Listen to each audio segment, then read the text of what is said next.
Tara, magluto tayo ng ganitong laing nagmamantika, walang sabaw at hindi durog ang gabi. At saka tumatagal siya sa ref kahit ilang buwan siya. Magluluto ko ngayon ng laing guys at ito ang kanyang sangkap, porky, ginger, charot lang, luya yan, sibuyas, bawang at paminta at asin. At syempre lalagyan natin ang pangalawang giti. Charot, walang gata. Ayan, ilalagay ko muna yan.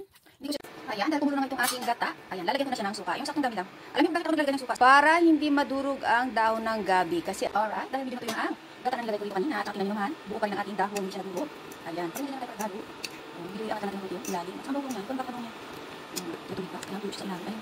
Ito yung gata ng galit ko na. Parang biyak. Ito yung ang aking laing. Lalagay ko na yung aking unang gata. Ayan. Ang gata. Ayan, ganyan karami ang kanya. At ito yung unang gata ang kanya. So, hahayan ko lang po. Diba nakikita nyo buong buo ang dahon. Hindi siya nadurog. O, diba? Kaya huwag masyadong gigil sa paghalo ng laing. Ay, saan ba talagang ang laing? Ano yan? Yung mga dito kasi ang gata ang nilagay. At saka yung cake. And this is it, pansit. Ayan, nakita nyo ba yan? Nagmantika ng aking laing. Alright, tingnan nyo naman yan. Ilabas na yung kanin.